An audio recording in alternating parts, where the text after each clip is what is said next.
Hello, good morning from Shilo. We've been on this hike for the past hour.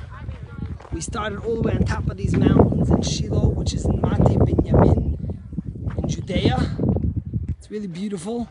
And we've been hiking for about an hour, and now we're going to come to a pool of water, which is called Nachal Shilo, where we're going to jump into the water and then continue on our day. Remember, Shilo was the place only 10 minutes from here where the Mishkan, the tabernacle, when the Jews came to Israel, sat for 369 years, if I'm not mistaken, until King Solomon built the temple. It's been remarkable. This morning I walked to the Kotel, walked back, got to daven there. We're really feeling the vibes of Israel. But I want to tell you a short little Dvar Torah on this week's Torah portion. You know, when you walk in the old city and you go to the Rova, you see so many historical things. One of the places you see is the home where the Ari HaKadosh, the famous Kabbalist who's buried in Sfat, was born, and his shul there. And of course, you see where the Or HaChaim, the holy Or HaChaim HaKadosh, has a shul there. And I want to tell you a little thought from him that I found pretty remarkable, maybe connected to Israel. This week's Torah portion begins with God telling the Jewish people, See, I put in front of you today a blessing and a curse. Now, Moses is the one that's speaking. But he says, See, I put in front of you. And the question the Or HaChaim, of course, asks is, why didn't Moses say,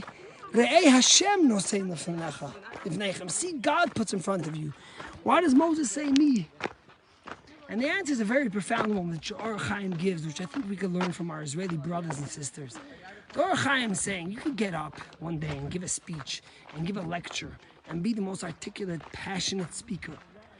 But if you haven't been through it, if you haven't done it, if you haven't experienced it, your words will not have the same impact as if someone gets up who's actually been through what he's speaking about, who's been through the challenges, the struggles, or the blessings, and he says, hey, look who's talking to you, someone who's seen it all.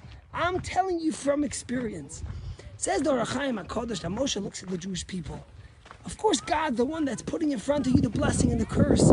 The blessing is if you follow the Torah, if you have spiritual values and guidance and morality, if you have a purpose in your life, if you know that we are here to make this world a better place for Hashem. But he said like this, the Or HaChaim says, Moshe turns to the Jewish people and says, listen to me, I've seen it both.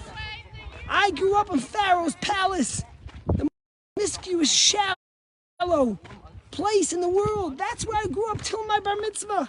I've seen the lows, I've seen the curses, I've seen what happens when you don't follow Torah, when you don't have values and guidance. And I've also seen the opposite, he said. I've seen the Jewish people. I've been to Mount Sinai. I've seen what it is to follow the Torah. So it says the Or HaChaim, when Moshe Rabbeinu was saying, he's saying, listen to me because I talk from experience. I've seen the blessing.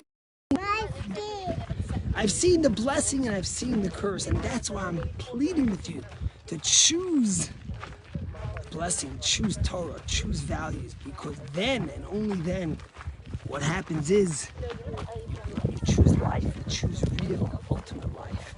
You know, being in Israel, and you see all the people and what they've been through, the challenges and the struggles to make this land.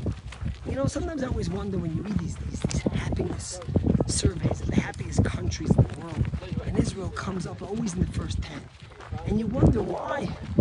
We have so many luxuries in America. We have so many things that others don't have, yet they're the ones that are so happy. And I think about this that Moshe said, and basically the stories, I guess, the Jewish people here, they've seen it all. They know what real